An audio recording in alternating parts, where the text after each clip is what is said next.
Today we have the invocation provided by Pastor Bill Gilmore from First Presbyterian Church. Let us pray. Dear Lord God, we pray that you provide us wisdom and guidance as we conduct the business of this community this evening. Put in our hearts love of neighbor, love of and stewardship for the gifts that you have given us in this beautiful paradise.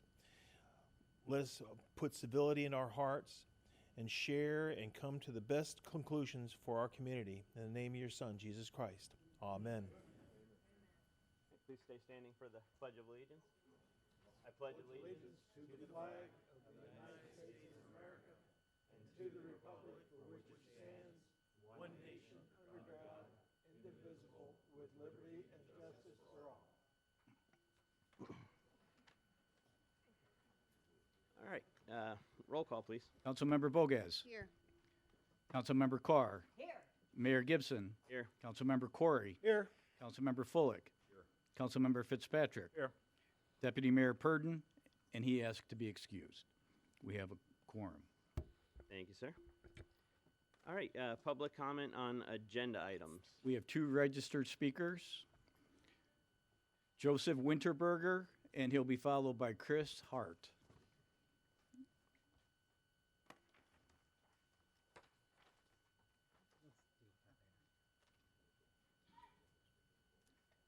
Good evening, council members, Mr. Mayor.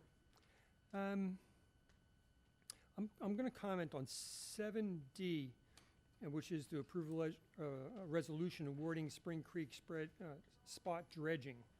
And I'd first like to start off by thanking Joel, or Joel, I guess is how you pronounce his name, Lagerton, who did a lot of work helping us identify this problem and getting surveys done.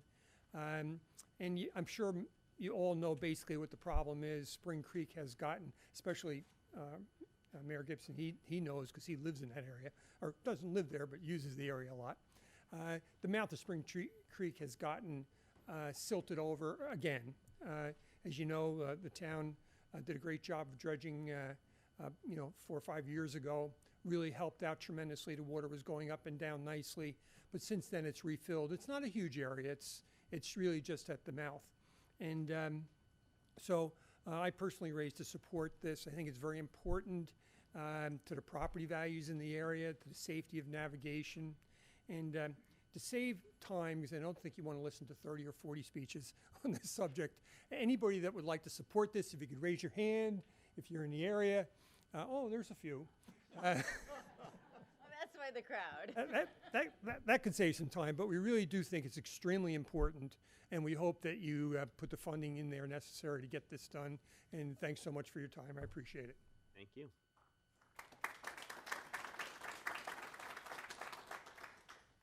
Chris Hart. Good evening. I appreciate the time to talk, and I'll be brief.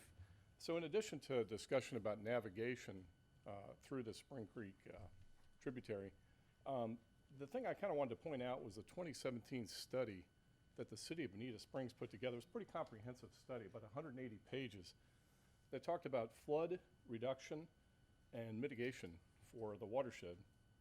And basically one of the potential solutions was highlighted on page 65 of that study.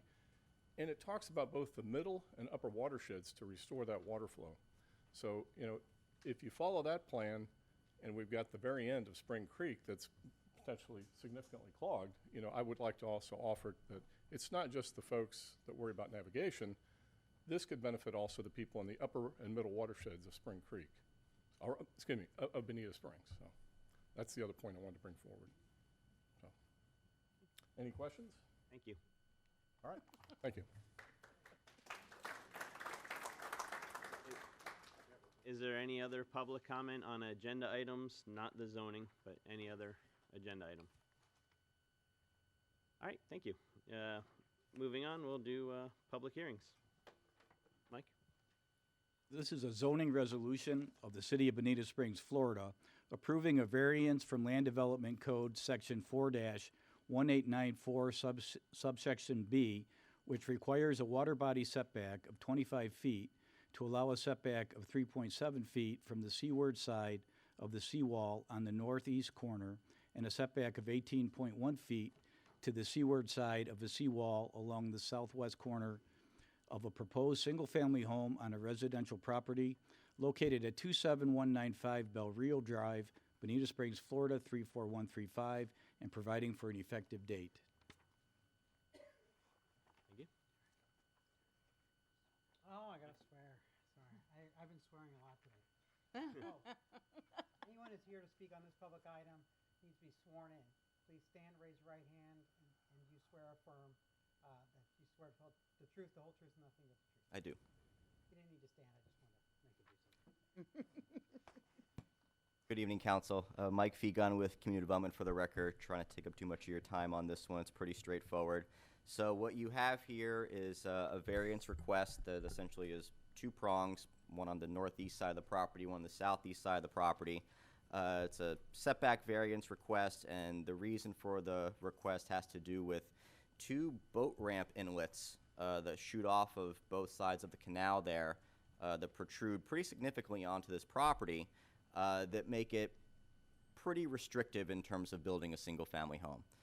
The original home that was there was built in the 80s, and it received substantial damage throughout the years due to various storm events, including Hurricane Irma in 2017 and Hurricane Ian in 2022. So the structure has since been demolished.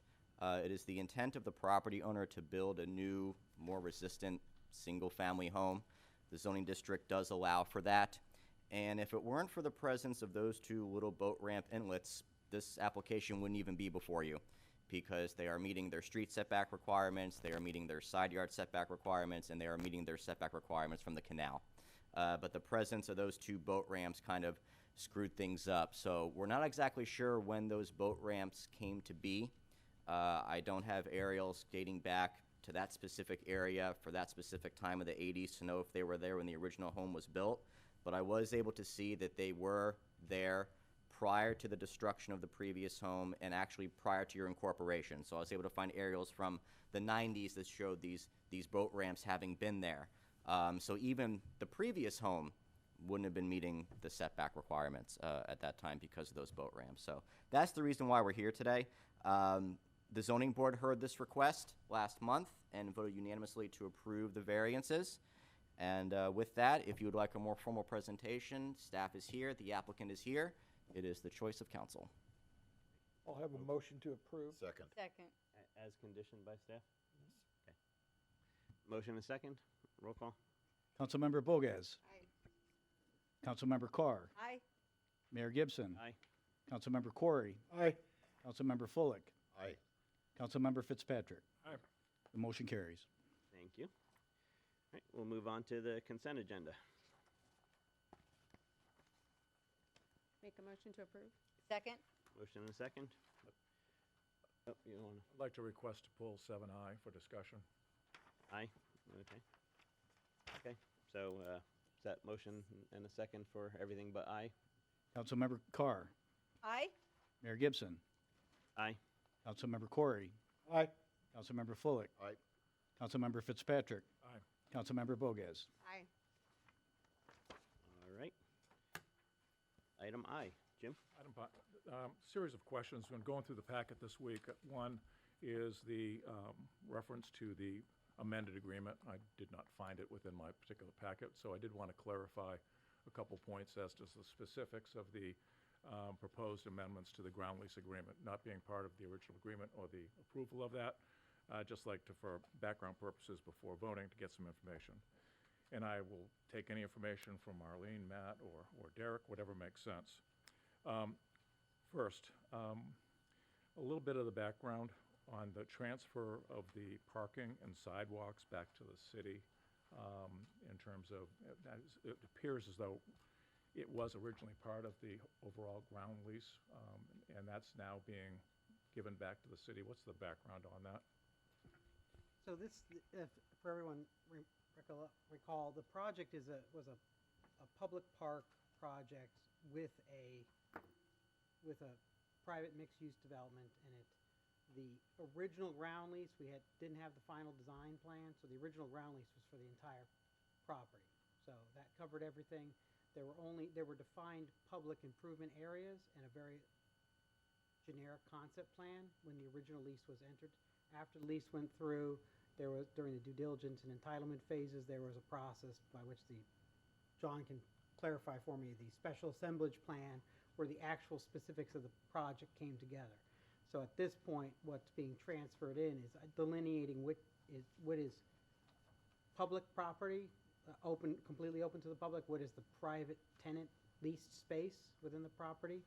And then there is a portion of the agreement today, which is the joint, essentially, maintenance entity that gets created to maintain the property in a consistent manner. Okay. So it won't be the Public Works Department out there, it'll be this entity that's covering it all.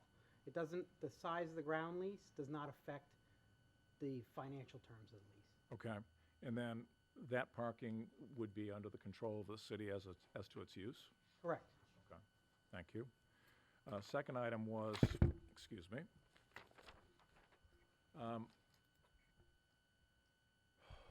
I know their original project proposed timeframes for occupancy and that type of stuff, and one of the key items is the change as to when rent is due and being changed to certificate of occupancy versus temporary occupancy, that type of stuff.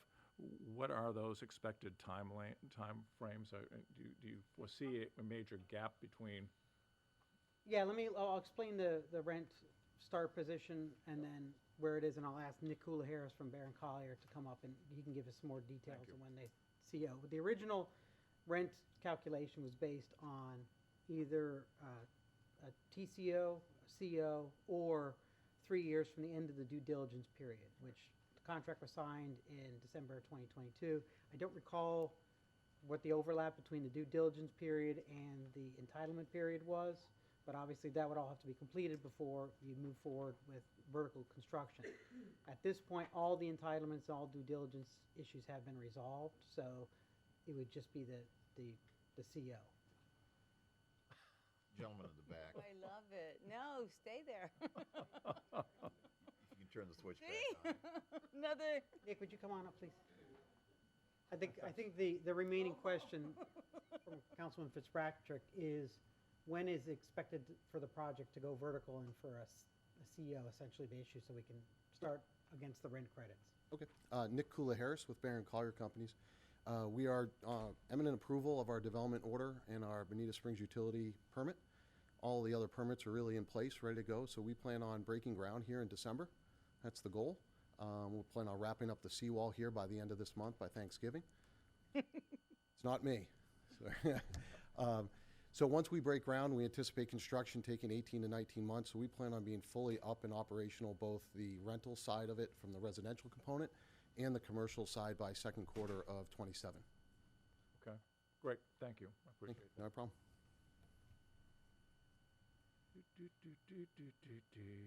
And I think, Arlene, you clarified for me that as part of all the related sidewalks and parking being built out, will be built out by the tenant and as part of the project, and even though that is being transferred to the city, that build-out's being done by them. Correct, and we're working with them on the design and implementation of the public park space and amenities that will be provided. We're working in consultation with them, and then we'll be working as a party agreement to the commercial agreement to determine how the maintenance is distributed from there. So those will be built out to some of our mobility issues and that type of stuff then? Correct. Yeah, everything within the park right now is planned to be ADA fully accessible. Sorry. Great. Thank you very much. I appreciate you taking the time for that. All right, thank you. Is there a motion for aye? Aye. So, make a motion, yeah. Sorry. Okay, we have a motion, second, and a second. All right, roll call. Councilmember Carr. Aye. Mayor Gibson. Aye. Councilmember Corey. Aye. Councilmember Fullick. Aye. Councilmember Fitzpatrick. Aye. Councilmember Bogas. Aye. The motion carries. Yeah. Is there any comments on the consent agenda? All right, thank you. Yeah, Spring Creek passed, so you guys are welcome to stay if you want, but we approved it, so. Not allowed to clap. Something more. Thank you. Don't go. Could have waited and told him at the Yeah, end. yeah, really. Keep them to the end. All right, we'll move on to mayor and council member items. First one, 8A. Chris. I think the green sheet pretty well lays it out. This is as you know, the pole barn was taken down. If I make one comment from the peanut gallery, Not public comment time. sitting in the front row, all I heard from anyone up here was wah, wah, wah, wah, wah, wah, wah. You all need to have a microphone or something because I came to hear, yeah, well, you're not using them apparently, because I came to hear our local government in action. And like I said, I heard quack, quack, quack, quack, quack, quack, quack. Sorry. Thank you. Thank you. All right, Chris.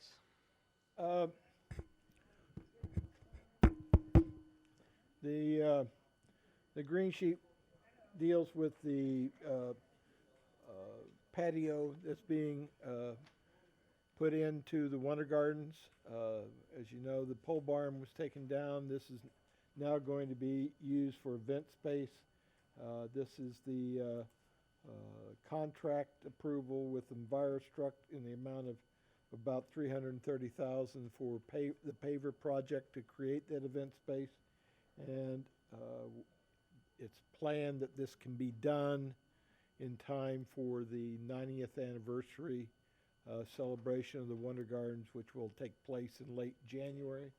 January 31st is the gala. The family event is going to be on February 1st. So what's in front of you is the contract, and I would move to approve this item. Motion to approve? He just made We it. had a motion. Oh, I'm sorry. No, we have a motion, so if you want to be second, Oh, okay, great. you're seconding it. Yes, for Okay. sure. All right, motion and a second. Any other discussion? Public comment, none? Public comment. Public comment? Seeing none, roll call. Mayor Gibson. Aye. Councilmember Corey. Aye. Councilmember Fullick. Aye. Councilmember Fitzpatrick. Aye. Councilmember Bogas. Aye. Councilmember Carr. Aye. Motion carries. All right, thank you. 8B.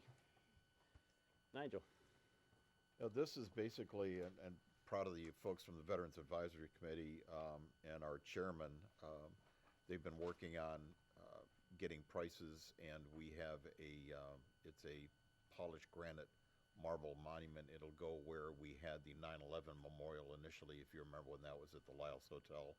And what the Veterans Advisory Committee wants to do is help raise private funds to fund this and make it a substantial piece. If you looked at our dais here, the actual monument's going to be about the size of where the mayor, Laura, and Chris sits, out of black marble. No advertising, nothing like that. And what they want to do, or what the committee would like to do, is raise funds for a gold and a silver sponsorship, and just having the opportunity to go out and present it as a public-private partnership with the city to raise funds just for this memorial. Okay, is there any idea on how much needs to be raised? Our goal is or a goal of the committee was if we could get to $30,000, then we'd be in great shape. Jim? You asked my question, but the second question I had is, with all that discussion last meeting from DPZ, do we want to lock into a specific place by the Lyle Hotel, or do we want that to be integrated into whatever we do with DPZ and that type of thing? That's a great point, Jim. No, that's a compliment. Sometimes I scare myself. That the location that was chosen was to replace that, but I'm sure that the committee would, if we needed to move it, would be amenable to that. And the way that it's constructed, it would be able to be moved. Great. Okay. Laura? Do you have ideas about raising money? Because, Yes, we how already. can we all help? Well, what we've done is there are several members, including, I'd like to compliment former Commissioner Ray Sandelli, who already introduced me to someone that is willing to, he's just deciding whether he wants to be a gold or a silver sponsor. So folks on the committee just want the ability to have a piece which will have a picture of the memorial itself. On the front, it'll have a Purple Heart medal, and the verbiage on the back, it will just say Purple Heart Memorial, so it's going to be very clean and simple, but to show something to the possible donors. And 5,000 is the gold sponsorship, 2,500 is the silver sponsorship. And then I agreed on the mayor's behalf that if somebody did agree to contribute $1,000, you'd send them a nice letter. I did that on your behalf, Mr. Mayor. I have the auto Why pen not coming, so bronze? take care of that. Why don't you?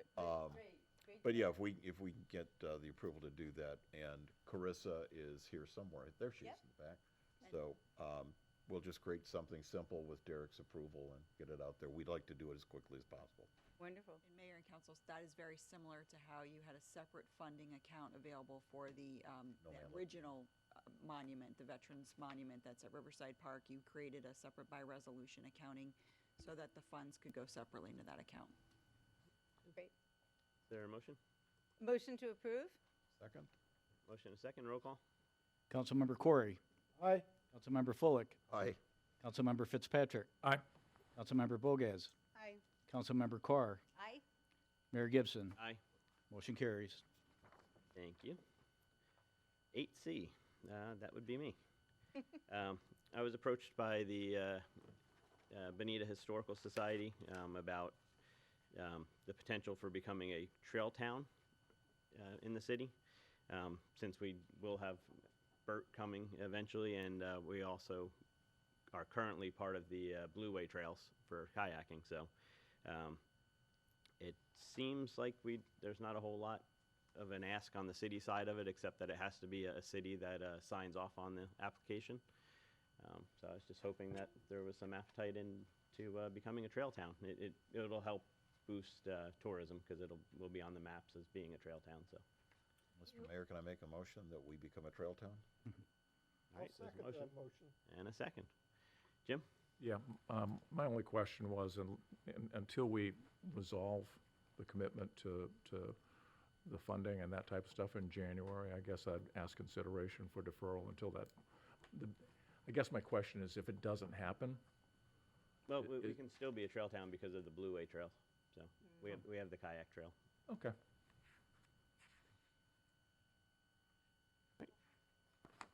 All right. Well, Laura? I'd like, yeah, to add to that, caution that when you project something and underdeliver, people frown. And so until we get BERT, I'm not sure if we want to be a trail town. But I think we're just way ahead of ourselves on that. Well, regardless of BERT, which I do believe it has a very strong possibility of coming into fruition, and you always want to speak things into existence. You don't want to talk negative about them. But we I'm also not have talking the negative about it. we are part of Talking the timing. Florida Trail that will come down along the beach regardless of BERT. So we will be a part of a trail network, and we are currently part of a trail network. So Great. Well, then. We have a motion and a second, yep, yes. motion and a second. Roll call, please. I'm sorry, who made the motion? Nigel and Chris And I, seconded. Chris seconded. Okay, roll call. Councilmember Fullick. Aye. Councilmember Fitzpatrick. Aye. Councilmember Bogas. Aye. Councilmember Carr. Aye. Mayor Gibson. Aye. Councilmember Corey. Aye. Motion carries. Thank you. Mayor and Council, just to clarify that staff would work with the Historical Society and will ensure that the applications provided. What might be a little bit more comfort is one of the questions is that what are the existing trails? So that was where the city would be referencing the bicycle pedestrian pathways that we actually have in place. And then we could identify the sun trails that are already identified on the state maps. And as separate, if need be, we can look at, potential of future trails. And that might help a little bit of guidance there in that, because it is delineating between existing and who maintains them, and so we could add on the existing infrastructure we have. Thank you. All right, 8D was Councilmember Purdon's.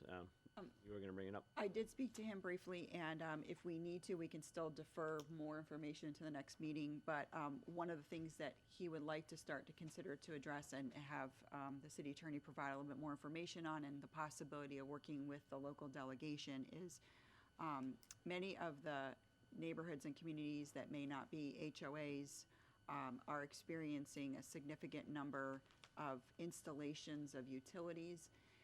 I don't believe the city has any ability to control the number of times it happens, but it does become a burden to those folks in those neighborhoods. What's happening is 3 or 4 times a year. It is within the right-of-way, but many of these folks, and under the property maintenance code, we require them to maintain that property, so it's basically their front yard. And what most recently we heard the concern was is that folks were putting out their Halloween and Christmas decorations, and yet again, for the 4th time this year, their yard was being destroyed during that period. We're also having, we do follow through with Public Works inspections, but we have had challenges in the past with them. They are required to bring the property back to the original state, but we have had to work on that process quite a bit and hold permits back, future permits back, because maintenance was not done and restored back to the original condition to those communities in the past. We've worked with outreach to them. We've had communication. Some of them have government liaisons that we've communicated with.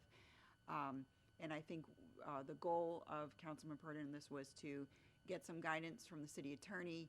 And then secondly, if it was sort of out of the hands of the city, would it be the pleasure of council to start some conversation with the delegation, understanding that there are rights of these utilities, but is there a way to lessen the burden on the residents when this continues to happen? Can you, I guess I took this a different way, and I think deferring this makes sense, because I would expect that part of that was the whole issue up on Morton Avenue in that area where the utility work is being done. And I'm just looking at, I received a couple of the road closure notices and notified the HOA only to have only have it changed or canceled or moved on in terms of dates. So, I mean, from a quality of life and that type of stuff, from a traffic standpoint, the congestion and that whole Morton Avenue and East Terry Street has been bad. And so, I mean, I guess I viewed this as more of a, how do we create an awareness within the neighborhoods in advance of the expected headache, so they leave earlier or that type of thing? Because in addition to what you bring up, I just think that's an issue that needs to be brought into this. So, Matt, would this be similar to a certain, I won't name the cable company that interrupted a water main right on West Terry and flooded an entire neighborhood for? Well, can you hear me? No. Yeah, I didn't think you could. There you go. So this seems to kind of come in fits and spurts, and we are in I would call it a fiber boom. And so what's happening is multiple, and it's not always the prime carrier. It can be basically someone that's going to lease what they put in the ground to what you would identify as a major cable company. So the names of the companies are not, it doesn't matter, but they're not always what you would think, right, in terms of who provides that type of service. But there is a kind of a rapid expansion by multiple companies. They have a legal right to be in the right of way, and they are taking on multiple projects throughout the city. And so Company A will come into a neighborhood. They may hit a water line accidentally. Company B will come into the same neighborhood. Company C will come in. Company D.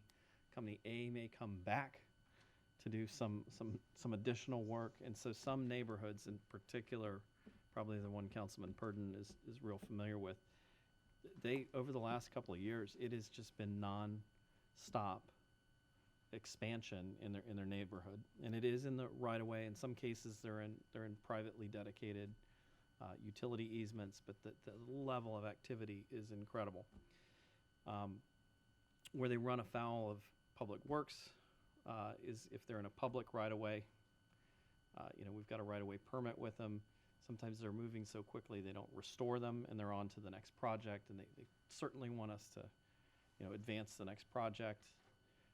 That's really the only leverage we have with them. We'll withhold that until they clear up the issues of the projects they were on. Sometimes they'll reach out to you directly, though, because their business plan doesn't have that type of delay baked into it. But I think, and I'll let Derek weigh in, I think our hands are relatively limited. We do exercise what control we have not allowing them to get over their skis with too many active construction sites. But it certainly is impactful to the neighborhoods. It certainly is impactful to the utilities. If they're on a private street, they're supposed to come into John's group and get permits. They don't always do that. And so then you end up it's like a wildfire moving through the prairie. It comes through real quick, and you blink and it's gone. And sometimes the results are you don't know it was there, or the grass is trimmed, and other times the tree's burnt, and you got a real problem. So I don't know what can be done, but I think it probably is at the legislature, because we really exercise what control we can. If they hit a utility, we try to coordinate with BSU to make sure that gets addressed. They certainly protect their interests in the event that occurs, but it gets hard. It gets hard to compel repair times, that kind of stuff, and it is an impact to the neighborhoods. So the legislature a couple of years ago, probably about the time that I joined the city, was dealing with a lot of the 5G, the initial rollout of 5G, and local governments were seen as an obstacle by the industry, and so they were successful in lobbying the legislature to essentially restrict all of our franchise control of the rights-of-way and essentially limit us to asking for registrations. Those registrations can carry nothing more than the name and address and contact information of the various parties. They come in, they pull right-of-way permits to do work. We're still authorized under the statute to show that they maintain the roads, and they will fix the right-of-way to our standards if they do any damage. But as far as managing them and doing any kind of clearinghouses or some of the issues that Councilman Purdom pointed out, that's preempted at this point. So it would have to be a legislative ask. To the extent, if I was to say what's our police power authority, it's probably mostly within Matt's realm for like maintenance of traffic and affecting the roads, and that's the way that the statute's written. It's really, you get to manage the roads. We're not affecting your roads, but once you've got outside the roads and you're in the right of way, there's very little. And the goal, obviously, from the legislature is to make sure this stuff gets rolled out as quickly as possible, that the residents get the most advantage of telecom. And we've seen the issue come before the city council multiple times, where people are saying, we want service, we want high-speed internet. These were put in with the intention of deleting those barriers, but to Matt's point, these are subcontractors of contractors. So we may be used to dealing with Comcast or Hotwire, but we're not used to, and we can't keep track of all their various subs running around throughout the city. So it is very difficult. And they are bought out. In fact, we just received notification on some permits that another subcontractor had bought out the build out of the other contractor. So the permits and they don't want to apply for the permit change in name. So If I just, Mike, John still here? No. Oh, sorry, John, I was looking back. hello. You were gonna, I think we kind of talked about this. I know we don't really have any leverage. Matt explained that pretty well, other than permits. But I know you've got nothing else to do, but is there any way that we could act as like a clearinghouse, so when these different entities, we know that they're going to be coming in, that we could coordinate some sort of a timetable so that we don't have back to back to back to back? So we've been in a slightly better position than Public Works in the fact that most of the privately maintained streets might have a little bit better data in terms of what infrastructure is in the ground. So when we work with them, usually we'll make them coordinate with BSU.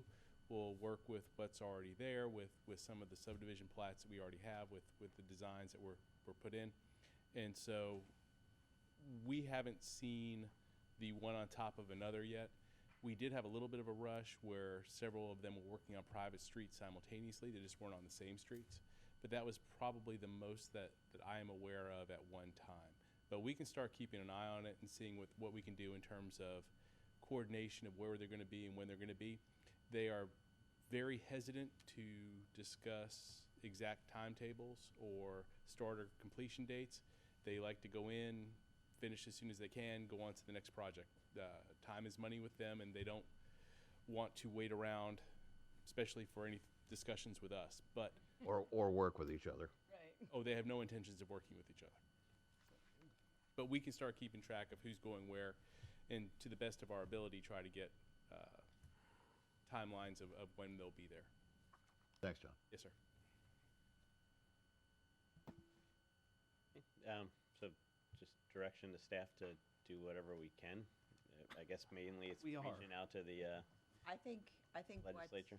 the question would be is it the desire of the council that staff at least initiate with the lobbyists some discussion regarding these concerns and get some direction and bring it back to you? Okay. That's fine. Thank you. All right, moving on to 9A, city attorney items. The item before you was, I'm not going to take credit for it, it was drafted by Mike Sheffield and recommends changing our time period for public comment to allow the meetings to move a little smoother and get everyone on the record. There is also one additional change, which is formalizing the randomized vote calls. Very cool. Well, no, this is Advisory this is board. regarding the Oh, I'm sorry. advisory board I jumped ahead. proposed day. amendments. Yeah. So this item brings forth council requested amendments to the advisory board administrative code. These proposed amendments add a rule for processing member resignations administratively without the need for council action, adds a rule establishing attendance requirements, and also adds council to the list of recipients for approved advisory committee minutes. And as I said, these proposed amendments were at council's request. Motion to approve? Second. Motion and a second. Roll call. Councilmember Fitzpatrick. Aye. Councilmember Bogas. Aye. Councilmember Carr. Aye. Mayor Gibson. Aye. Councilmember Corey. Aye. Councilmember Fullick. Aye. Motion carries. I apologize, just have one more item, it's just an update. On the e-bike regulation, I know that some of you might have seen there's another bill being pushed forward. I've been talking to a number of city attorneys and actually got in touch with the Sheriff's Association Council. They've been working on something that they think will be more enforceable as a model ordinance, and so hopefully I hope to have that back to you for review shortly. But I figured given the importance of making sure that they are enforceable from a law enforcement standpoint, I was put in touch with the outgoing Sheriff's Association president, and he put me on to the right people that are working on that ordinance right now. And they're doing it for several counties around the state. Great. Great, thank you. And can you clarify, we originally talked about going back and look at the ordinance that Collier County is going to put in. Is that out now? It is actually a variation on the Collier County ordinance. It's the one that I've seen is similar in form. It's pedal areas, identifying those areas, but it's more about trying to get enforceability because especially with the new rules, if we were to look at the rules that are more likely to pass this year, which I'm maybe going to editorialize a little bit. The bill that's put out there looks like it's trying to deal with the issue, but if you look at the way the definitions are written, it creates huge gaps with the types of e-bikes and scooters that are in the market aren't regulated by these regulations. They're completely absent. So it says, between this power range and this speed range, and then you go on the internet, do some quick searching, what kind of vehicles, almost nothing falls within that range. What's being bought, the biggest sellers are outside the range of what the state's saying that they're looking to regulate. So if it doesn't get addressed on the state level, it's again gonna fall back on us to come up with our own definition. So your gut in terms of the likelihood of this being addressed at the state level? I mean, do we need to take at least the step to look at the no pedal, the pedal zones?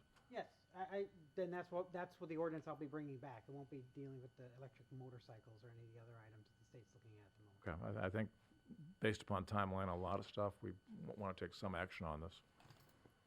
Laura? I know the Florida law is you walk against traffic and you bike in the mode of traffic. But when you're walking on a sidewalk, which side of the sidewalk does a walker go on when there's an electric bike? So Is that going to be in it? So under the uniform traffic codes, a bicycle that is allowed to operate on a sidewalk is a pedestrian. And so they're basically neutral. I mean, it can be either way. And so the city can take, a step to say no bicycles on sidewalks. That's allowed by the statute, but that's not what we're trying to adhere to. No. I just want to know which side should the pedestrian walk on so that the bicyclist can just zoom by? I don't have any. What's safe, which way? No, again, they're considered pedestrians, so the right of way for both they're equal. They're treated equally. Well, could that be addressed? A suggestion at least, cyclists say to the left and walkers stay to the right. There's not a whole lot of space. So the answer would be we could probably address that, but it would require significant signage and adjustment to our designs. Just like We can't change the right-of-way rules within the state of Florida. So in order to, if we were to have local rules, they would have to be locally noticed so that people knew that when they're in Bonita Springs on certain roads, so that means painting, striping, signage, etc. Okay. No more comment. Right, boards and committees, where are we at with So consolidation? there's a second option that's possibly coming up. So we're looking at consolidating, bringing down our boards. We have the end of this year is the end of a lot of cycles, so there's a reappointment process. You'll actually be losing a number of members. I don't know that we've done a calculation, but me and Arlene have talked about, we've got a number of members who are terming out. And so we're already going to have to be addressing whether we advertise those boards, fill them in. So one of the big issues that you've considered was how do we whittle down the boards especially in the land use boards, if we combine them? Well, it's going to happen on its own is the answer. So then we'd be able to sunset them? We'll have to replace them with a new board. Well, there's a couple different, so one of the questions we received is we have some term limits coming up for some of the boards that you currently have. There's been discussion on whether you'd like to continue some of those boards. Above that there's certain boards that have a land use capacity to them. What Derek and I had discussed is if you wanted to amend the land development code and move that land use capacity to either LPA or zoning board, those are options that you have as well, because you have some boards that will currently have vacancies and will continue to have vacancies after January 1, because I think we have some folks who've notified us that they may not be returning voluntarily. Are you speaking specifically about the There's certain boards that have reached out, board members that have reached out that may not be wanting to continue to serve. And with LPA and zoning, where are we at combining? So again, we can't change any processes unless we are speeding the process up. Which it should, because it's going to cut down the number of meetings in half. So. But the other side is we have to decide what we want them to review in what order. So I haven't got with community development decide what the processes are. As far as changing the boards, that's simple enough. The powers just swap over. But which applications go to what board and what order is the question. And then the third question that we've talked about is how do we include maybe historic preservation rolling that into that more tree advisory. These are the other two outlying board. So you have an Try option to of, get all the land use ones together. well, you can do what Estero did, which is they have the mega board, which has everything. They have people from their design, they have people from, planning, and then they have zoning. And the advantage of that is when you're looking at a project, you're looking at The whole thing. the whole project. You have people looking at every phase versus just maybe the planning stage. And I know if you watch the LPA, for instance, and the zoning board, they always want to know what happened. We started this little project and it was a big bubble, and then it gets steered into a more cohesive project, and that other board looks at it, and we want to know what happened to it. Then it goes to you, and it's a different form from where it is. So just need direction. If that's we've heard consolidation. We looked at the Senate Bill 180 issue, which prohibits a lot of changes. I think we can get past that as long as the goal is still to simplify the process. So do you want us to look at a mega board, or do you want us to just combine the LPA and the zoning, which was the last one? I think the mega board would be the most efficient. Streamline. I'd love to know what our city manager thinks. What would be more efficient as far as staff goes? Nothing like putting. We're looking at the guys out there Yeah. laughing. So They're smiling, so it must be okay. staffing wise, it's probably easier for staff to respond to one board and one date and have a holistic look at a project. And you could look at the makeup of that board is to encourage folks to apply who have those backgrounds of what you're looking for. Beyond the actual land use issues, there are certain things, for example, that the Tree Advisory Board does in the Tree City USA process that doesn't require them to deal with land use issues. So that there is a benefit if you continue the Arbor Day Foundation and things like that. Those are ideas that you can discuss policy-wise, whether you want that to continue. The function of the historic preservation, I know that we've dealt with the fact that they have to go through a separate board, and then those recommendations then have to come possibly to zoning, depending on what the variance request is or the building permit request is. So that's been their primary purpose. So you could look through each of them. I do also know you have some boards that were set up when the original formation of the city, and now technologies have changed and processes has changed. And so, for example, Streetlight Committee, there's more of a program set for that, so may not necessarily need the feedback of that as you did in the beginning of the city as well.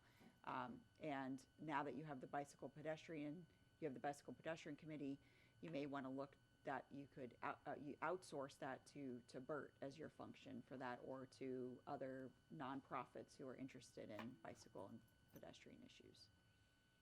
I just think that, the state's kind of given us guidance to be as efficient as possible. So I think we should be, and that's what we should be looking at. So what do we need to get there faster? Do it. Jim, you had a comment. Yes, I think this has been a discussion point since they came on council. And I would like to, however we approach this, I'd like to do it in a formal workshop setting, so we have a meaningful dialogue beyond A or B, because I strongly agree that a local planning agency has its role, as does the zoning board. And that one is transactional in terms of the project, and one is more of a long-term consideration in terms of the use, how we grow our land use and so forth. There's two different functions and priorities which have to be considered. And I know that the desire is to expedite, but in the last go-around on that major project out east, you had two scenarios that gave the public the opportunity to have input, see what the scope of the project before it wound up going to council. And I just think that these are, they're two separate boards that I'm somewhat skeptical in terms of the, quote, efficiency offsetting some of the deliberation that's associated with them. Well, I mean, I know we require the developers to do multiple meetings that are advertised and everything, so I think there's adequate input from the public, and we're talking about losing. Well, I think one meeting, but to decide that today requires more of a discussion that, quite honestly, requires input and consideration from the public. And I just think that the functions of each of those boards have two different roles, that I just value the roles of each one of those boards. well, this would require notice and public comment, but once or probably twice to do something like this. So I'd like to get that ball rolling and, you know, we can get all the public input then. Okay, I'll respectfully disagree. Thank you. Do we need a motion or, Mayor, I do need some more guidance. So at the end of next month, we will have 3 terms expiring on the LPA, 4 terms expiring on the zoning board, 2 terms expiring on the Historic Preservation Board, 3 terms expiring on the Tree Advisory Board. So I'm going to proceed to advertise those vacancies and bring back an item at the second meeting in December, because we need full and active boards on January the 1st. So I just want to make sure that everyone understands that that has to be the But process. the function of those boards can continue as long as you have determined a quorum, correct? So, It's challenging to get a quorum as it is with Yeah. with full boards. so the question maybe is timing. So if the council's desire is to combine, say, just the planning and the zoning board, we could probably have that ready to go in January. And that way we'd just be advertising for a joint board and filling it with those members then. And we would have a smaller board, so the quorum requirement wouldn't be such a big issue. Right now, how many, we have 7 on the LPA? We have 7 on the LPA, 7 on the zoning board. And my concern is it's going to affect the schedule for zoning amendment requests and you know, they're on a very strict schedule. So they already have, I believe, items for the LPA and zoning board to hear in January and after that. So that's, you know, that'd be my concern. I think we have meetings, we have items for the second meeting and definitely a second meeting in January, nothing on the first. Mike, if I may, are they all terming out? No. Okay, just- can you just give us how rotating. many are terming out on each board, So, sure. please? Just the boards that we're discussing tonight? Planning and- Yeah, so we have 2 on the Historic Preservation Board. Terms expire December 31st. We have 3 on the Local Planning Agency, also expiring December 31st. We have 3 on the Tree Advisory Board, December 31st, and 4 on the Zoning Board, expiring December 31st. Okay, and of the 3 on the planning and 4 on the zoning boards, how many of those are termed out? Meaning they can't run again, or No, we don't have we that. don't have any term limits have on? that Okay, good. so can we realistically have, the changes and get it all I done? guess the answer is that no matter when we do this, it's always going to affect people that are coming on or going off. So either we reappoint people and then they may be off a board, or we don't reappoint people and we just combine who we have left.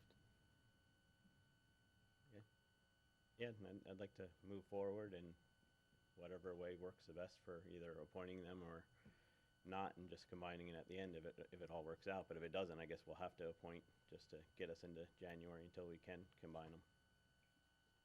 What's the Would it, process? I mean, is this something that requires public notice? Yeah, it'll be a land development regulation change. It'll be 2 hearings, so first reading and second hearing. Okay, so we need 2 meetings before we can actually change it. Correct. Laura? what if we combined LPA and zoning, because that would, and there's probably someone who wants to stay on, and then combine the historic preservation and the tree folks, the tree advisory together, and they make the tree and the historic preservation, they go together, and then the next meeting would be zoning and LPA together. Well, I think the intent would be to have zoning, LPA, and then the land use aspects from historic preservation and tree board to be part of zoning, LPA Well, that's- combined board. Oh. So that way you take all the land use stuff will be before one board, one meeting, instead of having to go through multiple meetings, slowing everything down. Honestly, what it'll be is it'll be the same role that you have.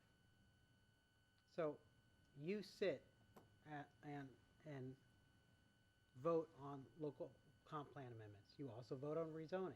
So it's one board doing two jobs. And the standards for each one are different depending on what you're doing. It'll be the same situation. Think of it as a recommending body to you that deals with those same two issues. Now, getting complicated with the tree and the historical, I need John to help me on that. I can Yeah. make the two combined easy, but I can't do the. Yeah, there's, the four.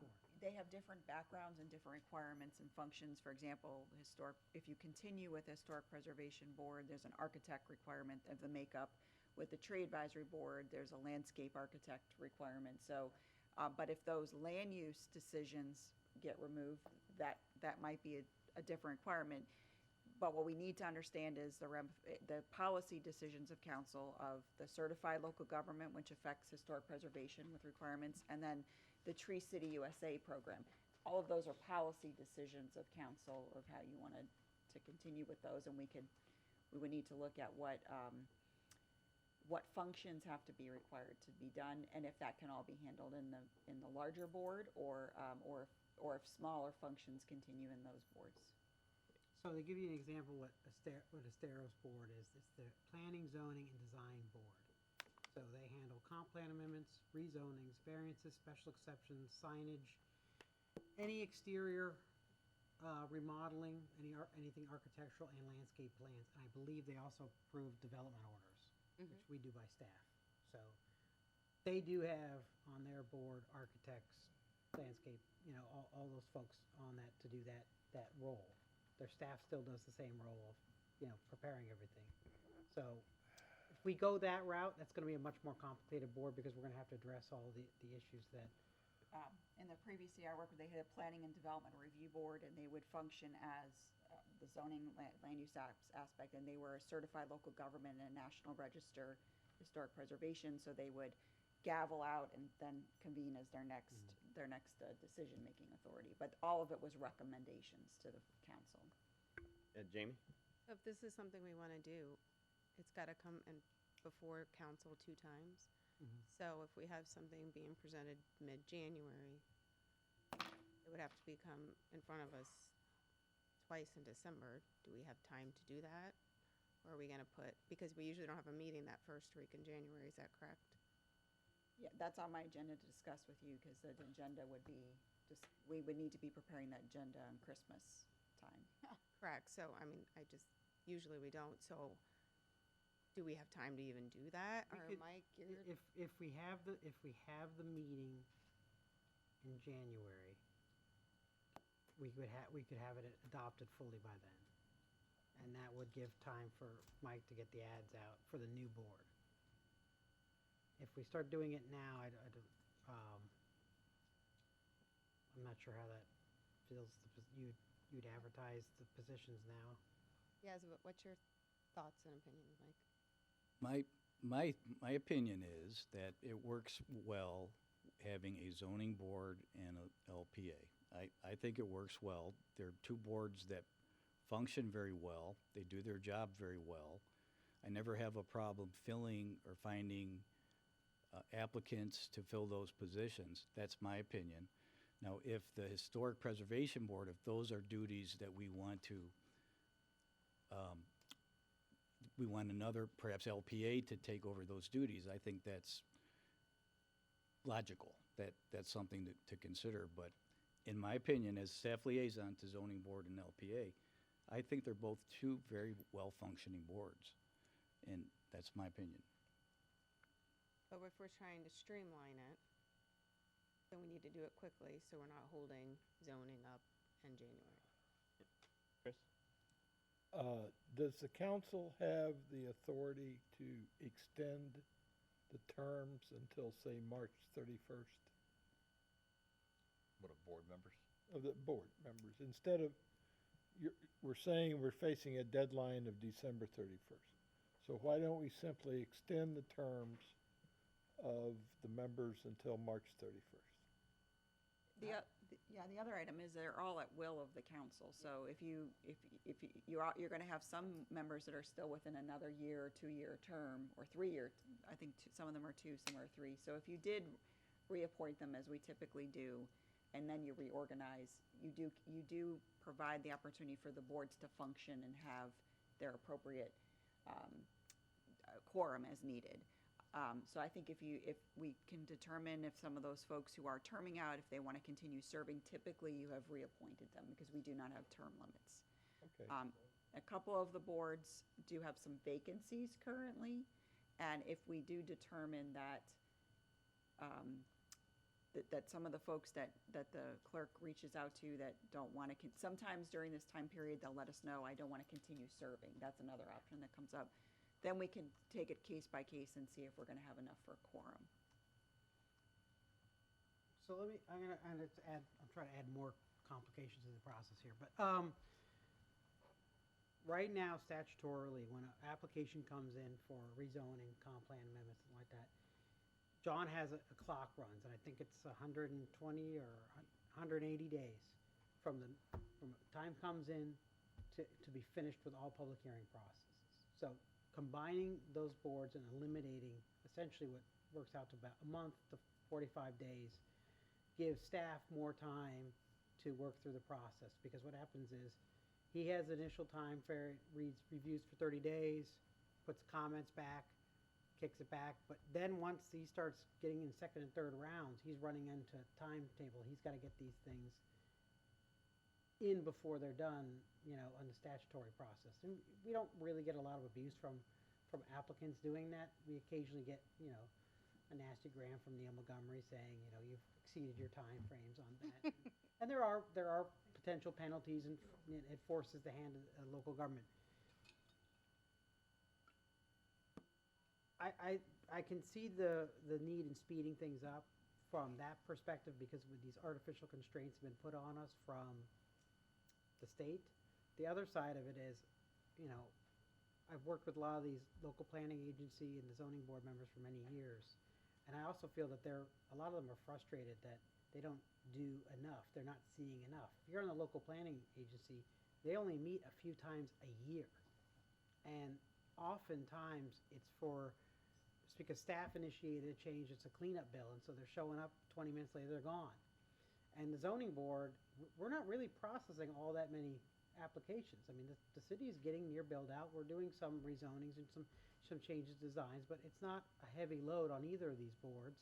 And there's an advantage, I feel, to the volunteerism of the community, the people putting time in, to have something with a little more meat on it. So the people who do the planning work having a little more, involvement in what they see, the fruition of their work, and the people who work on the zoning side having more involvement on the planning side. I could see that, because ultimately, we're using the planning agency in particular to help us come up with future comp plan amendments, to do long-term visioning. And if they're only meeting once a quarter to talk about a small project or something that's not a lot of input, they're not heavily involved in seeing what's happening in the city. And I can see the advantage of having combined boards, because it's more valuable to the members that are participating and spending their time donating to the city. Well, let me also say that. One moment, Laura.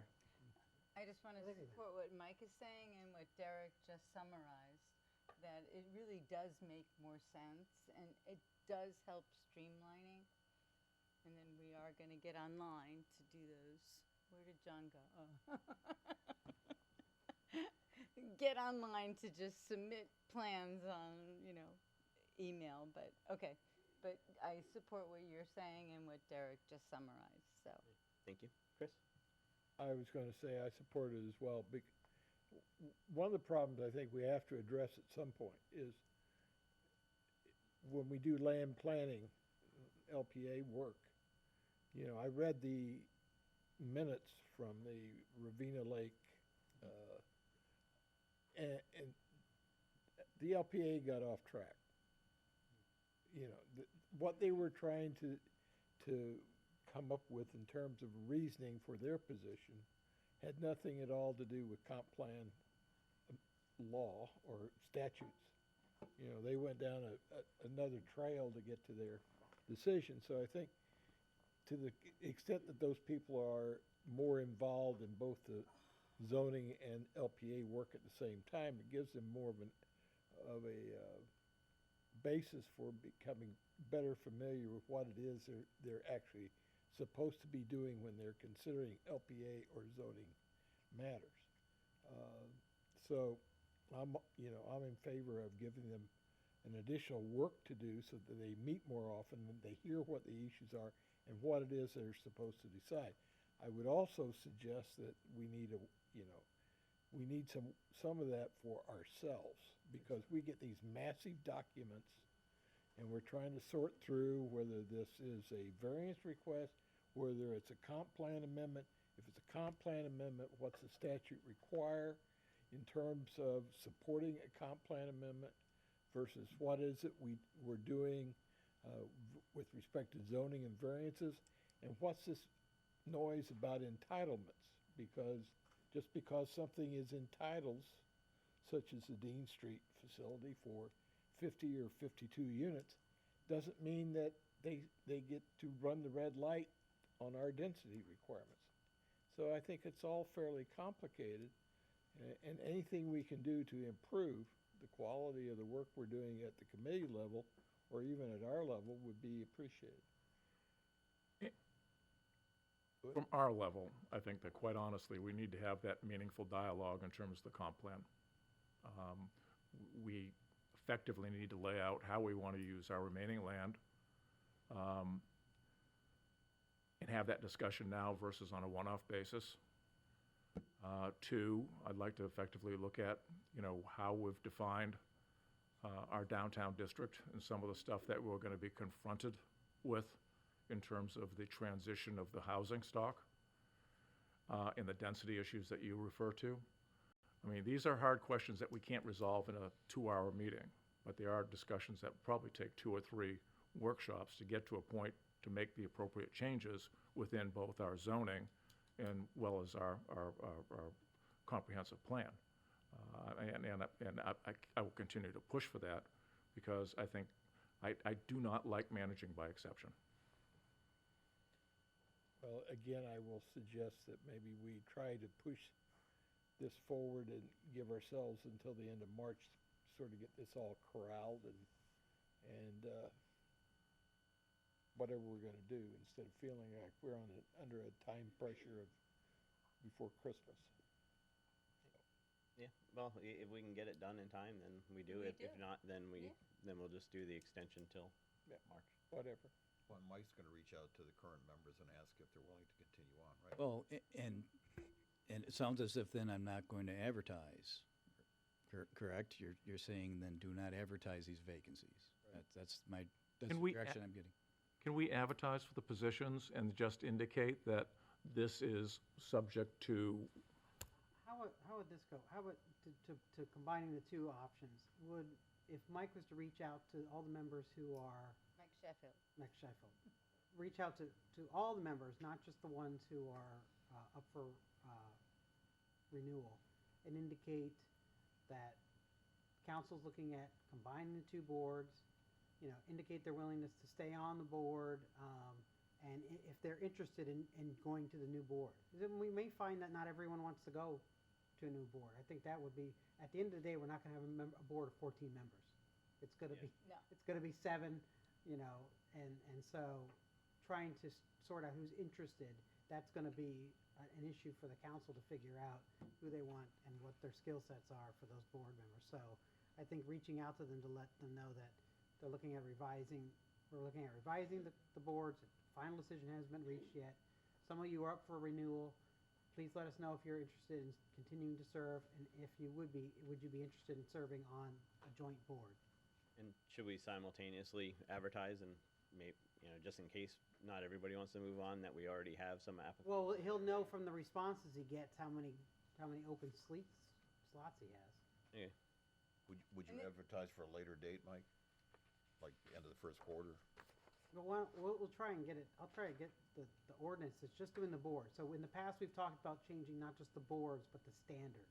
We can't change the standards. We can change the boards.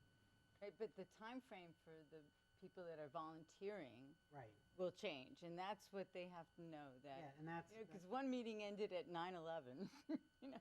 It's not going to happen when the two boards are combined. So, just as long as they know that.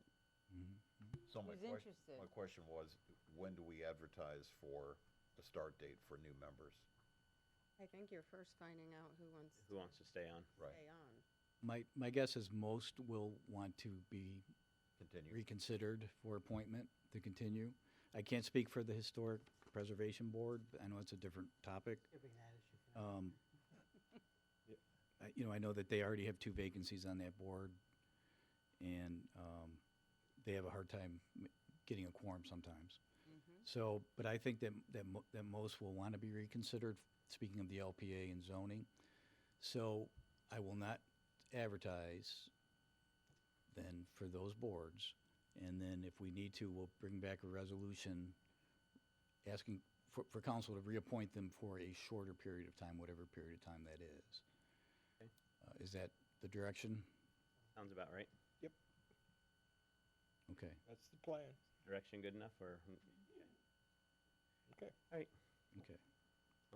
Sorry to take you down that rabbit hole, but we've been talking about it for nearly a year, so I just want to try to get it resolved. So, all right, city manager items. If you're done, Derek.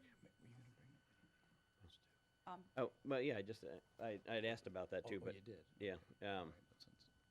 But so with the boards, what do we need to do to sunset the ones that haven't met in a while? I think we would need a motion on those. So we can make that now, or it needs to be advertised? You can make the motion to direct staff to do that, and then we would need to bring back the appropriate, whether it's resolution or ordinance to you. I'll make the motion. Second. I think we should identify Okay. the ones. Yeah, we yeah. have. Right now, we're looking at Bicycle Pedestrian Safety Advisory Committee and the Street Light Advisory Committee, and to continue to look at ones which aren't meeting regularly and don't need to stay standing. Great. So we've got a What, yeah, we got a motion and a second And a on second, yeah. those 2 items. Okay, roll call. Councilmember Bogas. Aye. Councilmember Carr. Aye. Mayor Gibson. Aye. Councilmember Corey. Aye. Councilmember Fullick. Aye. Councilmember Fitzpatrick. Aye. Motion carries. Thank you. All right, now city manager items. At this time, Community Development Director John Donmar will be giving you the presentation on the quarterly and fiscal, the presentation of Community Development's quarterly and fiscal year business reports. Good evening again. I will start off with all of the abbreviations that have been previously requested so that they are now included. When is the test on this? Well, the test is you have to take it without your glasses. Just multiple choice. Yes. So, what we've started off with, the beginning of your reports are the quarterly reports. After the definitions begins the annual report, if you would like to look at what we have done for the past year. But looking at this last quarter, or last year quarterly, looks like we had a couple of reductions in customers walking through the door, but they also didn't have to wait as long when they were trying to submit applications or talk to somebody. The building permits have dropped off a little bit. I would expect those to stay relatively steady at the next quarterly report. We've seen a pretty much a consistent level of applications coming in. The inspections, if you see down in this area, the 8,669 inspections, usually it averaged out between 140 and 150 inspections a day. So that's usually what we are turning around. Revenue, you'll see a spike in the third quarter. That was some of the new Ritz-Carlton Tower had come in, so that's why you're seeing a little bit of a change there. These also do not reflect any of the changes that you recently made to the building permit fees. And you can't have inspections without reviews, and those reviews have reflected basically the level of inspection activity. Getting to zoning, zoning reviews have stayed pretty consistent throughout, so I know there's been discussions on maybe there's not going to be as much zoning work. We'll keep you busy with zoning work. That's not a problem. You don't have to worry about us going away. And then in engineering, we have seen quite a bit of inspection activity for that. We did see a little bit of a spike, as you can see in the third quarter, and I would expect to see the numbers probably increase over this fourth quarter coming up at the next quarterly report. So I can go through the annual report, but it looks a lot like this, just combined into one bar as opposed to 4. Are there any questions or thoughts on? All right. Thank you all very much. Thank you. Thank you. Thank you, John. Just a couple of additional updates as a reminder. The November 19th meeting, we're asking for a 4 p.m. CIP workshop with a 5:30 city council meeting. And also December 3rd would be a 4 p.m. CIP, and that's typically our evening meeting. The other item I wanted to bring up is I wanted to clarify that we are going to follow Lee County's closures, and this year, because Christmas Day falls on a Thursday, we've worked with the staff and determined that we're going to be closed on Christmas Day, not Christmas Eve, and the day after, so that everyone still gets their 2 days. And additionally, we're going to do the same for the New Year's holiday. Instead of being closed New Year's Eve and New Year's Day, we're going to close New Year's Day and the day after that Friday, so that the staff takes the benefit of a 4-day weekend. We will be monitoring the governor's office to see if the state offices do close or if they provide additional days, and we'll advise you if we determine that business is slow and it makes sense to, do a half day on Christmas Eve and New Year's Eve. We'll determine that. We will have many folks that are already going to be taking vacation during that time too, which we will need to make you all aware that the January 7th City Council meeting, should we have that meeting, that deadline would be moved very early. We would be doing it prior to Christmas, a published date, because in essence, you'd only have the 2 days between the holiday.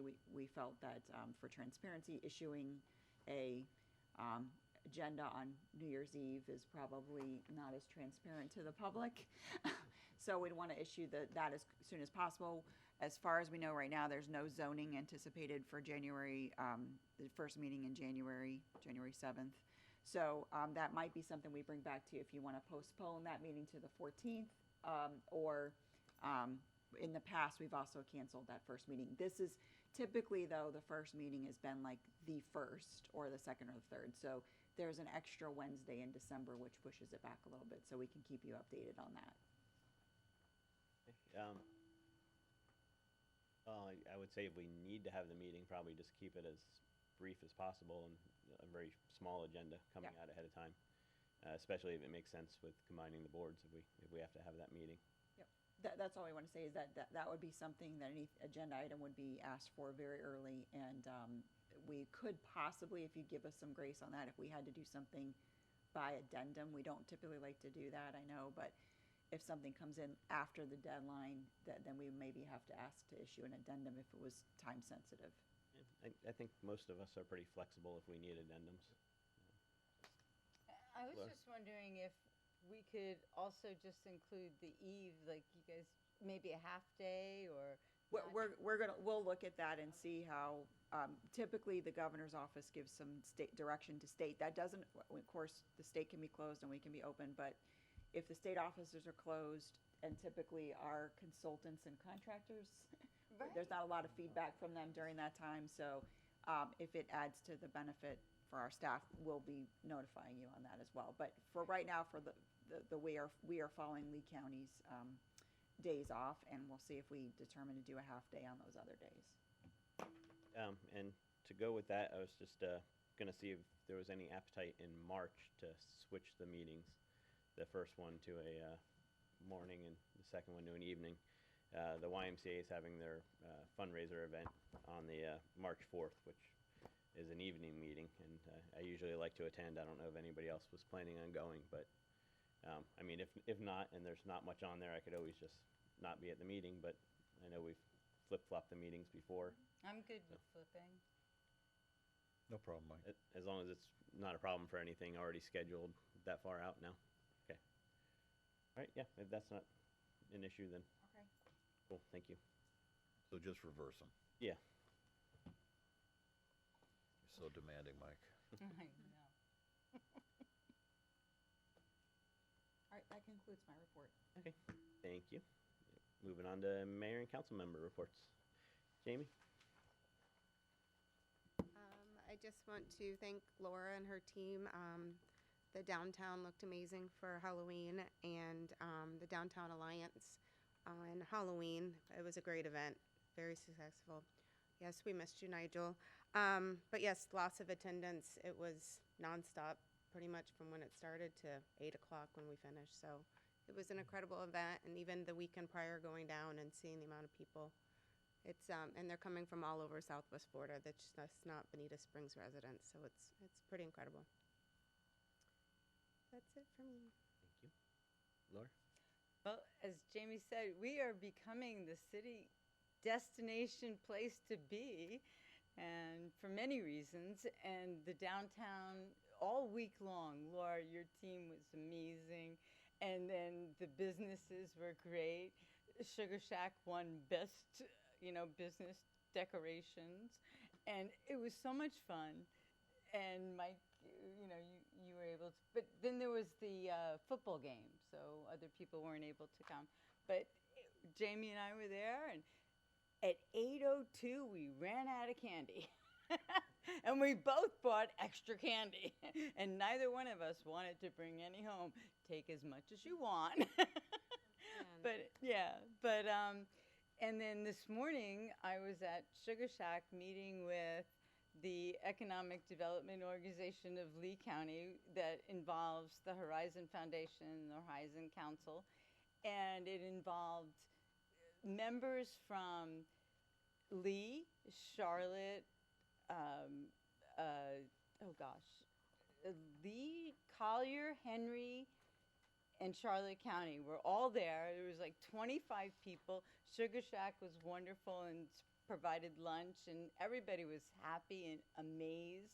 And then they went off to a new company here in Bonita, E2, which is a virtual energy company, which is phenomenal. You don't lose power. It's natural gas. And so it's a whole new concept, and it's pretty amazing. I'm trying to get Matt to go up there and look at it because he knows way more. I mean, I couldn't even articulate how phenomenal this concept is. And again, Halloween was great. Sugar Shack was wonderful. And E2 is amazing. So I think Bonita is not only a city of destination, it's becoming a city of innovation. We have, well, I won't go into it, but there are all sorts of different companies that are coming in that are providing cancer research, knee surgery, all things that are happening that are exciting. So, yay, Bonita. Thank you, Laura. Chris? Well, to pick up on what Laura just said, I'll congratulate the city, the staff of the city, this council for being a quiet city when it comes to the printed media and television media. I always pick up the paper online, and just sort of glad that I'm not living in Fort Myers Beach or Marco or Cape Coral, because they always seem to have so many interesting things going on with respect to the way in which their governments operate. And I noted that even when the paper decided to run an article on the impact of the Doge reviews, we got about 3 lines in the paper, and that was about it. They interviewed people in Bonita, and then they moved on. So anyway, congratulations that we live in Bonita just for that fact. Second thing is Wonder Gardens. I mentioned the 90th anniversary. Trish Leonard and her company will be engaged in filming some the people at the Wonder Gardens about the public-private partnership, what's been going on there, what the capital improvement plans are, and so forth, in anticipation of the 90th anniversary. Put out some marketing pieces on that. They've asked me to give a hand on that, so I will. And so that will be going on the 14th of November. Just following up on what Matt said, that in order to resolve some things with respect to lake levels north of Shangri-La Road up in off of Paradise.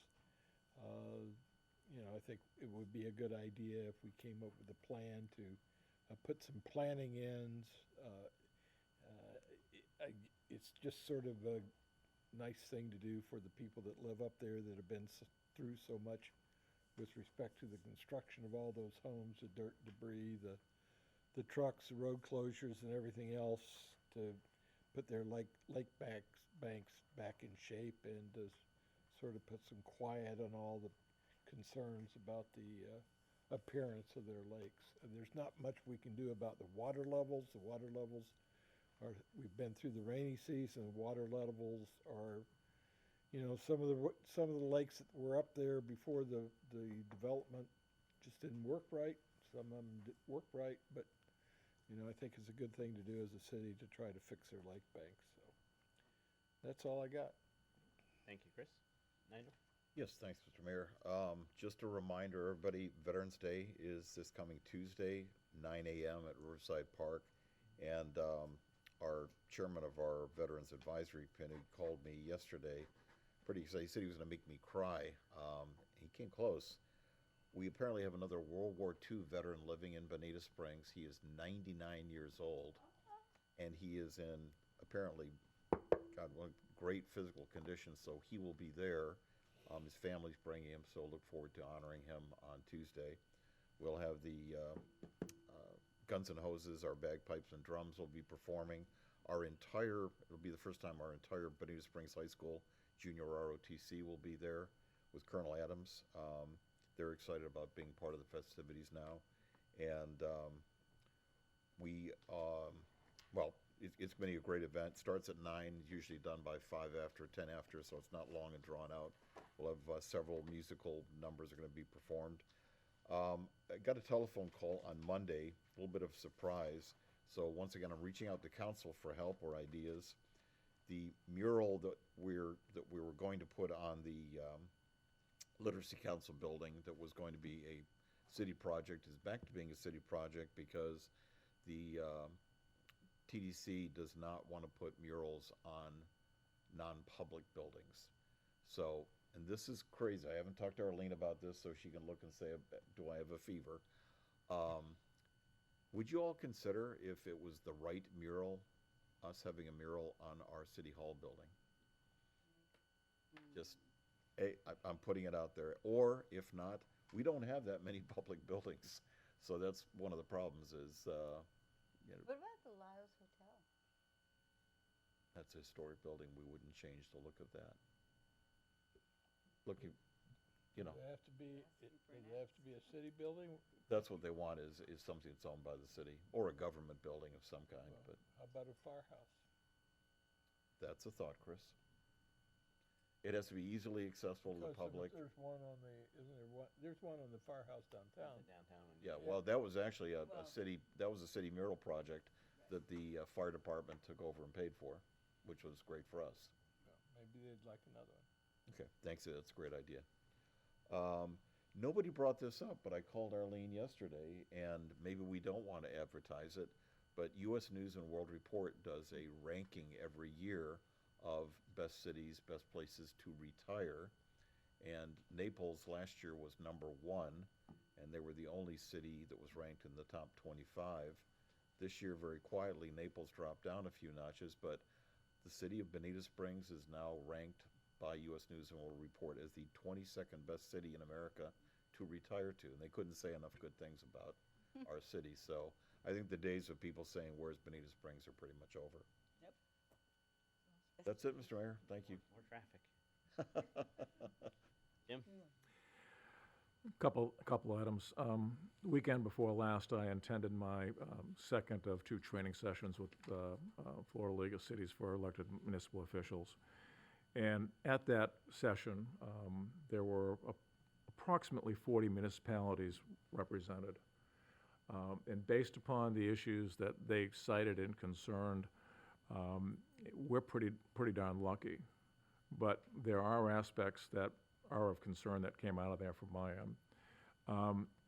A number of the the municipalities are taking the options that are being discussed from a property tax perspective and going through and identifying the risk of scorched earth in the event of elimination of property taxes in the various levels as to what they would have to go ahead and cut out of their budget. And I guess I would prompt the discussion here within the city of Bonita Springs to contemplate what's there, because the bulk of our budget sits in quality of life items that, quite honestly, are not necessarily a good thing within the proposals of the property tax options that are out there. We are in good shape because of BSU. There's a lot of water issues out there throughout the state, and based upon our update with BSU yesterday, I feel very comfortable that we're very lucky to have BSU. Likewise, in terms of whether we squawk about the cost or whatever, the fact that we have Lee County Sheriff's Department providing our law enforcement. So there are several good things that we have, but again, our budget will be at risk depending upon which, if any, of the property tax items go through. Nigel brought up the pleasant surprise in terms of the U.S. News and World Reports. And I think Naples dropped to 18, I think. So it was bashing here, no bashing. it was a little bit of a stumble. So that's great. And I did want to go ahead and do one reminder for the wreath laying schedule for the Bonita Springs Cemetery. That is scheduled for December 13th at 11:45 for the wreath presentations on all of the veterans there. So that takes place, and that's being coordinated by the Daughters of the American Revolution. That's it. Thank you, Jim. I wanted to bring up that I've been in talks with Jeff Estes, the principal at Bonita High School. They're hoping to do some kind of project with their football field. Estero High School went into a partnership with the city of Estero, or town of Estero, village of Estero, which I don't think is something we really want to do. For them, it makes sense because they really don't have park facilities, and so they're trying to make their own park facility there. But the school's looking at either hopefully doing artificial turf like Estero High School did, but resolve some drainage issues that are out there. And one of the things that came up was there's more funding available to municipalities versus just the school. I told them I don't think we really want to put any money into it, but maybe if there's a way for us to apply as like a partner, but just basically a partnership in only just to help them get the money, but have no financial responsibility with it. But they're still looking at different things, but I just wanted to let you know that there's been some discussions, and they're continuing, and I'll bring back anything else they come up with. But basically told them that we really don't have the money to help out with anything, but if we can help, just being in support of what they're going after, then that might be a possibility. Like would a grant work? Yeah, they're looking at different grants for water projects that could help them redo the field after they take care of the water issue out there. They're in talks with a couple of the companies that do water projects, and they're looking at different baskets of money that can help them do that. And like I said, it's just there's more money available to municipalities versus a school, but they. The school board, he started talking with me before really the school board got involved, and they're in on it now too. So hope maybe if nothing will come to the city, but just in case, want to let you know that have been talking to them, and that there may be an ask of support, but I told them there really isn't any money that we can support with. So. And then the other thing I wanted to bring up was on Sunday, Anchor Christian Church had their 40th anniversary being in the city. It was a very nice, well-attended service, and they had a luncheon afterwards. But it was really cool to see, their beginnings. They actually started in Chicane's funeral home, and then was able to move into the middle school and then they built the church and moved in there. But so 40 years being a part of the city. So congratulations to them. I was going to bring up the world, the news on being number 22. Next time you go first. Well, I like to go last. Let all you guys go first. But I think that's all I have. Public comment? Thank you. Any public comment? Oh, my goodness. We got Ron. Ron George, Little Hickory Island. I just have one quick public comment. Under 8D, I know there's discussion about the public right-of-ways and the different contractors working in those areas. I guess, we've done a lot of work, obviously, in our right-of-way out in front of our condominium complex. And one thing that comes to mind is there's a lot of abandoned things in those right-of-ways. And I don't know what the city can do about taking care of that or getting somebody to take care of it. But, television cable boxes, there's telephone boxes, and we don't feel good about removing them because we don't know who really should own those boxes. So I don't know if you could put that in the scope of something to look into about that. And I talked to Matt earlier also about it looks to be an abandoned light post from the city that's in front of our complex too, that, Matt, I'm sure will take care of that. But anyways, I would like to, I know all up and down the boulevard, there's abandoned utility boxes, et cetera, that, they're eyesores. They don't need to be there, I don't think. So if you could include that in the scope of what you're looking at, I'd appreciate it. Thank you. Thank you, Ron. Hello, Kyle Moran, Phelps Avenue. Thank you all, Mr. Mayor, City Council, and really a huge and heartfelt thank you to all of you on City Council and to staff and Laura Taylor and Nicole Perino for an amazing job in that downtown for Halloween. I think the attendance speaks volumes. I saw a lot of you there. We saw all generations. We saw, a tremendous amount of people from inside and outside of our direct community.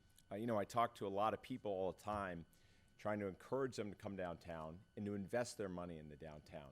And I've encouraged a lot of people to look at the comparison of the city of Bonita Springs to the city of Sarasota. And when you do that, you find that the city of Bonita Springs, the city of Sarasota have nearly the identical population, within a few hundred, 500 or less. And on every measure that matters, Bonita Springs is 20 to 30% more wealthy. So it would naturally follow that the city of Bonita Springs would have a greater level of hospitality businesses, a greater level of cultural touch points, and we're lagging far, far behind, not 10 or 20% behind, but we have roughly a quarter of what they have in areas like full-service restaurants, right?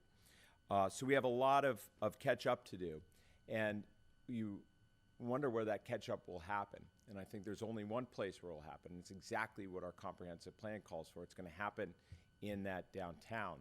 And when it does, it will create businesses with real economic resiliency, because the biggest companies in this world are taking direct aim at the businesses that live in strip malls. And they've already eliminated the Blockbusters and the Radio Shacks and the Circuit Cities, and they're trying to eliminate grocery stores with high rates of home delivery and things. But they can't eliminate the culture and community that happens in the downtown. So as we catch up, we're building that great resiliency. So huge kudos to that wonderful public event. We have a very special downtown, and every day it's becoming a little bit more of a great destination for culture, community, and commerce. It's realizing that vision of the city's comprehensive plan, and it's providing a lot of great jobs for Venetians. So thank you very much. Thank you, Kyle. Anyone else? I did also want to say thank you, Laura and staff. You did a great job with the Halloween decorations. And Nicole. And Nicole. And all the businesses that came out and handed out candy. It was a great event. And the Christmas decorations are starting. Already there. Yep. Halloween came down one day and Christmas is up the next. So. What happened to Thanksgiving? Yeah, we're skipping that this year. All right. Consider a motion to adjourn. Yes. All right, we're adjourned.